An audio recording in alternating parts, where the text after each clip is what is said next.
Hello friends, मैं अरविंद। स्वागत है आप सभी का ए टू कक्षा की इस कक्षा में। यह सीडीपी एमसीक्यू की क्लास है जिसमें हम सीडीपी के कुछ महत्वपूर्ण प्रश्नों को कर रहे हैं। तो आइए देखते हैं आज का हमारा पहला प्रश्न। तो पहला प्रश्न है हमारा, पियाजे के अधिगम के संज्ञानात्मक सिद्धांत के अनुसार वह प्रक्रिया जिसके द्वारा संज्ञानात्मक संरचना को संशोधित किया जाता है क्या कहलाती है?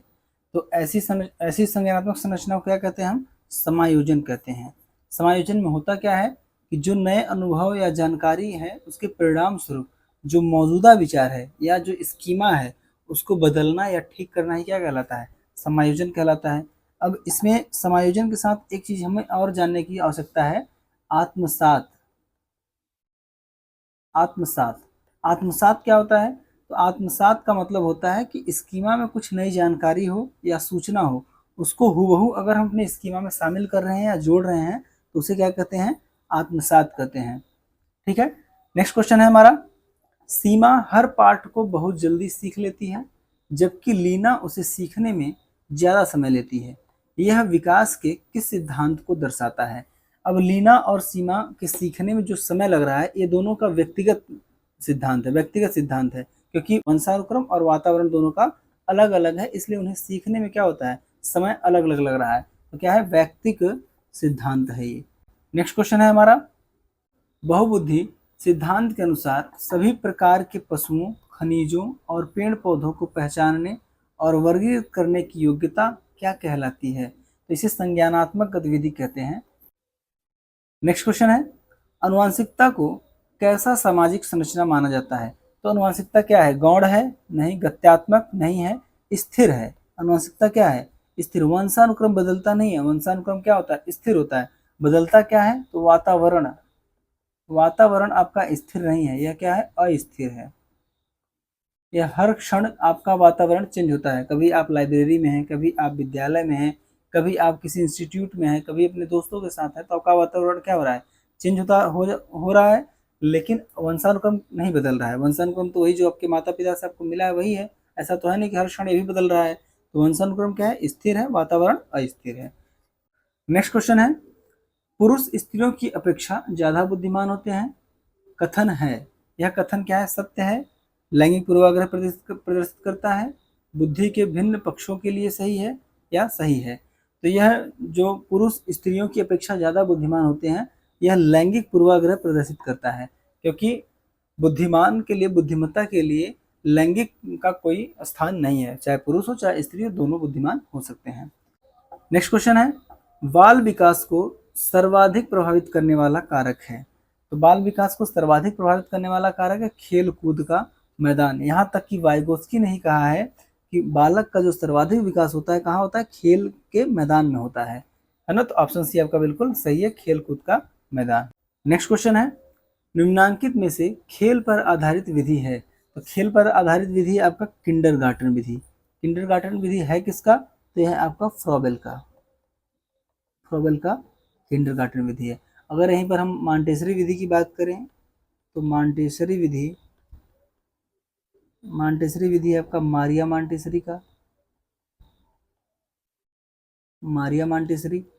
प्रोजेक्ट विधि आपका किलपैट्रिक साहब का है। डाल्टन विधि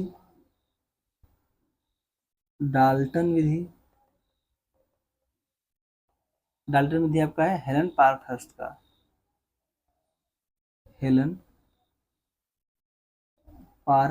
का है। ठीक है। तो ऑप्शन डी आपका बिल्कुल सही, किंडरगार्टन विधि क्या है? खेल विधि है। किसका है? फ्रॉबेल का है। नेक्स्ट क्वेश्चन है, बालक के सामाजिकरण का प्रथम घटक है। प्राइमरी एजेंसी की बात कर रहा है, प्राथमिक घटक की बात कर रहा है। तो प्राथमिक घटक आपका क्या है? परिवार है। परिवार क्या है? प्राथमिक घटक है। और विद्यालय आपका द्वितीयक है, और राजनीतिक दल भी द्वितीयक है, क्रीड़ा स्थल भी द्वितीयक है। नेक्स्ट क्वेश्चन है, जिन इच्छाओं की पूर्ति नहीं होती उनमें से भंडार गृह किसका है? तो जो दमित इच्छाएं होती हैं उनका भंडार गृह होता है क्या? इदम। और इदम को कहा जाता है अचेतन मन का राजा कहा जाता है। क्योंकि जितनी भी आपकी दमित इच्छाएं होती हैं वह सब कहाँ पर होती हैं? अचेतन मन में होती हैं। तो अचेतन मन का राजा कौन है? इदम है। तो कहाँ पर दमित इच्छाएं होंगी? इदम में होगी। और अहम की बात करें तो अहम जो होता है वो इद और परा अहम को दोनों क्या करता है? कंट्रोल करता है। Next question, psychology from the stand point of behaviourist किसकी रचना है? आप सभी जानते हैं वाटसन की है। वाटसन की रचना है psychology from the stand point of behaviourist. Next question है, शैशवावस्था में किस ग्रंथि के प्रभाव के कारण बालिकाएं अपने पिता के प्रति श्रद्धा का भाव रखती हैं? श्रद्धा का भाव रखती हैं, प्रेम का भाव रखती हैं, या किसकी वजह से होता है? तो बालिकाओं में पाया जाता है इलेक्ट्रा। इस इलेक्ट्रा ग्रंथि की वजह से जो बच्चियां होती हैं, जो बालिकाएं होती हैं, अपने पिता के प्रति ज़्यादा प्रेम भाव दिखाती हैं। और वहीं पर अगर बालकों की बात करें तो बालकों में क्या होता है? बालकों में ऑडिपस होता है, जिससे अपनी माताओं से अधिक प्रेम करते हैं। ठीक है, और यह कॉन्सेप्ट दिया किसने है? तो फ्रायड ने दिया है। किसने? फ्रायड ने। नेक्स्ट क्वेश्चन है, किशोर किसका अनुभव कर सकते हैं? बचपन के अपराधों के प्रति डर? नहीं। बचपन के अपराधों का प्रति किशोरावस्था में क्यों होगा? आत्मसिद्धि का भाव? या तो आत्मसिद्धि का भाव तो बहुत बाद में होता है जाकर। जीवन के बारे में परितृप्ति? अभी तो उन्हें अपना जीवन शुरू करना है, तो परितृप्ति कहाँ से होगा? ये भी नहीं है। दुश्चिंता और स्वयं से सरोकार? इस अवस्था में तनाव और तूफान बहुत ज्यादा होता है बालकों में। दुश्चिंता से घिरे हुए होते हैं, है ना। तो किशोरों में किसका अनुभव करते हैं? दुश्चिंता और स्वयं से सरोकार का। नेक्स्ट क्वेश्चन है, छोटे शिक्षार्थियों में निम्नलिखित में से कौन सा लक्षण पठन कठिनाइयों का नहीं है? पठन कठिनाइयों का नहीं है तो छोटे बच्चों में पठन गति और प्रवाह में पठन कठिनाई नहीं है। तो ऑप्शन ए आपका बिल्कुल सही हो जाएगा। बाकी शब्दों और विचारों को समझने में कठिनाई है, तो कठिनाई है बच्चों के लिए। सुसंगत वर्तनी में कठिनाई ये भी है। वर्ड एवं शब्द पहचान में कठिनाई ये भी पठन कठिनाई से संबंधित है। तो ऑप्शन ए बिल्कुल सही है। नेक्स्ट क्वेश्चन है हमारा, सतत एवं व्यापक मूल्यांकन में व्यापक मूल्यांकन शब्दावली का तात्पर्य है। व्यापक मूल्यांकन शब्दावली का तात्पर्य क्या है? शैक्षिक और सहशैक्षिक। शैक्षिक और सहशैक्षिक। अब शैक्षिक क्या होता है? शैक्षिक का मतलब आपका पढ़ाई लिखाई जो भी है, पढ़ने संबंधित जितने भी आप कोर्स कर रहे हैं, पढ़ाई लिखाई कर रहे हैं, वो सभी क्या है? शैक्षिक है। सहशैक्षिक क्या है? पढ़ाई के साथ साथ जो अदर एक्टिविटीज आप करते हैं, जैसे खेल कूद हो गया, है ना, ये सब क्या है? सहशैक्षिक है। तो आपका शैक्षिक एवं सहशैक्षिक क्षेत्र का मूल्यांकन ऑप्शन सी बिल्कुल सही है। नेक्स्ट क्वेश्चन है हमारा, नवीन जानकारी को शामिल करने के लिए वर्तमान स्कीमा अवधारणा में बदलाव की प्रक्रिया कहलाती है। तो बदलाव की प्रक्रिया क्या कहलाती है? समायोजन कहलाती है। अगर हमें पहले से कोई सूचना या जानकारी है, उसमें अगर हम कोई और सूचना जोड़ रहे हैं, अपने स्कीमा को ठीक कर रहे हैं, तो उसे क्या कहते हैं? समायोजन कहते हैं। अभी हमने देखा। नेक्स्ट क्वेश्चन है, पियाजे के विकासात्मक सिद्धांत के परिप्रेक्ष्य में निम्नलिखित में से कौन सा आरेख विकास का समुचित रूप से स्पष्ट करता है? तो पियाजे का जो सिद्धांत है, संज्ञानात्मक विकास का सिद्धांत, इसमें इस सिद्धांत को इन्होंने 4 भागों में 4 चरणों में बांटा हुआ है। तो इस 4 चरणों को ही यहाँ पर दिखाया जा रहा है।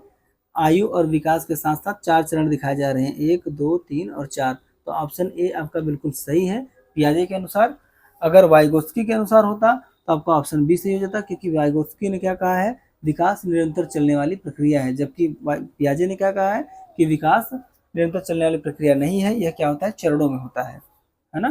तो नेक्स्ट क्वेश्चन हमारा है, शिक्षण के आधार पर उसके कितने चर होते हैं? शिक्षण के आधार पर उसके कितने चर होते हैं? तो 3 चर होते हैं। कौन कौन से चर होते हैं? एक स्वतंत्र चर होता है। स्वतंत्र चर कौन होता है? तो शिक्षक होता है। शिक्षक स्वतंत्र चर है। आश्रित चर आप विद्यार्थी है। आश्रित चर विद्यार्थी है। और तीसरा जो चर है आपका मध्यस्थ चर है। मध्यस्थ चर क्या है? पाठ्यक्रम है। यह क्वेश्चन पूछा हुआ है, पाठ्यक्रम। तो ऑप्शन सी बिल्कुल सही है, 3 चर होते हैं शिक्षण के। नेक्स्ट क्वेश्चन है, पाठ्यक्रम निम्नलिखित में से शिक्षण के कौन से चर में आता है? तो कौन से चर में आता है? मध्यस्थ चर में आता है। ऑप्शन बी बिल्कुल सही है। नेक्स्ट क्वेश्चन हमारा है, बच्चों की त्रुटियों के बारे में निम्नलिखित में से कौन सा कथन सत्य है? तो बच्चों की त्रुटियों किससे संबंधित कौन सा कथन सत्य है? तो बच्चों की त्रुटियां उसके सीखने की प्रक्रिया का अंग है। बिल्कुल सही है आपका ऑप्शन है, बच्चों की त्रुटियां उसके सीखने की प्रक्रिया का अंग है। बच्चा गलती नहीं करेगा तो सीखेगा क्या? तो ऑप्शन ए आपका बिल्कुल सही है, बच्चे की त्रुटियां उसके सीखने की प्रक्रिया का अंग है। नेक्स्ट क्वेश्चन हमारा है, वर्तमान समय में शिक्षक की भूमिका है, वर्तमान समय शिक्षक की भूमिका एज ए फैसिलिटेटर है, सुगमकर्ता की है ना, क्योंकि बालक को जिस स्तर तक उसे शिक्षक की सहायता चाहिए उस स्तर तक बालक उसकी सहायता लेगा, उसके बाद जहाँ जरूरत नहीं पड़ेगी वह शिक्षक से कोई भी सहायता नहीं लेगा। तो ऑप्शन बी आपका बिल्कुल सही है। नेक्स्ट क्वेश्चन हमारा है, निम्नलिखित में से किस कारक का सीखने पर सबसे कम प्रभाव पड़ता है? तो सीखने पर सबसे कम प्रभाव, थकान का आपका सीखने पर प्रभाव पड़ता है, आयु का भी पड़ता है, रोग का भी पड़ता है, लिंग भेद का कोई भी सीखने पर प्रभाव नहीं पड़ता है, चाहे बालक हो चाहे बालिका हो, इसका कोई प्रभाव नहीं पड़ता। नेक्स्ट क्वेश्चन है, सीखने की प्रक्रिया को प्रभावित करने वाले कारक हैं। तो सीखने की प्रक्रिया को प्रभावित करने वाले कारक आपका अनुकरण भी है, प्रशंसा एवं नींद भी है और प्रतियोगिता। तो ऑप्शन डी आपका बिल्कुल सही है, सभी हैं। नेक्स्ट क्वेश्चन, किसी भी नई भाषा को सीखने के लिए कहाँ से प्रारंभ किया जाना चाहिए? तो किसी भाषा को सीखने के लिए पहले अक्षर और शब्द का ज्ञान होना चाहिए, तो अक्षर व शब्दों के मध्य साहचर्य, ऑप्शन ए बिल्कुल सही है। वाक्य के निर्माण ये सब इसके बाद का कार्य है, सब वाक्य का निर्माण, शब्दों के निर्माण, ये सब इसके पहले शब्द अक्षर को जानेंगे उसके बाद ये सब काम करेंगे। नेक्स्ट क्वेश्चन है, गैने के अधिगम सोपान का सही क्रम है। तो गैने का जो अधिगम सोपानिकी है इसके अगर क्रम की बात करें तो पहला है आपका सांकेतिक, सांकेतिक, दूसरा है आपका उद्दीपक अनुक्रिया, उद्दीपक अनुक्रिया, तीसरा है आपका सरल श्रृंखला, सरल श्रृंखला, चौथा है आपका शाब्दिक साहचर्य, शाब्दिक साहचर्य, पांचवा है विभेदीकरण,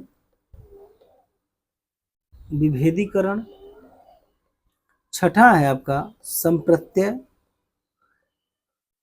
संप्रत्यय, सातवां है नियम, आठवां है समस्या समाधान। तो हमें ऑप्शन दिख रहा है नियम, अधिगम, समस्या समाधान, संप्रत्यय। तो 6, 7 और 8 यहाँ पर आपका सही क्रम ऑप्शन डी बिल्कुल सही है। नेक्स्ट क्वेश्चन, क्रिया प्रसूत अनुबंधन का दूसरा नाम। तो क्रिया प्रसूत अनुबंधन का दूसरा नाम है नैमित्तिक अनुबंधन। नेक्स्ट क्वेश्चन, सूक्ष्म शिक्षण चक्र का प्रथम पद होता है। तो सूक्ष्म शिक्षण में जो प्रथम पद की बात कर रहा है तो योजना बनाना, प्रथम चरण क्या होता है, प्रथम पद क्या होता है, योजना बनाना। अगर सूक्ष्म शिक्षण की बात करें, सूक्ष्म शिक्षण इसमें कितने चरण होते हैं, 6 चरण होते हैं, 6 चरण। और इसके जो जनक हैं, जनक है आपके AWLN, AWLN इसके जनक हैं। और इसके 6 चरणों की बात करें तो पहला आपका होता है पाठ योजना या योजना बनाना, पाठ योजना बनाना, पाठ योजना बनाना।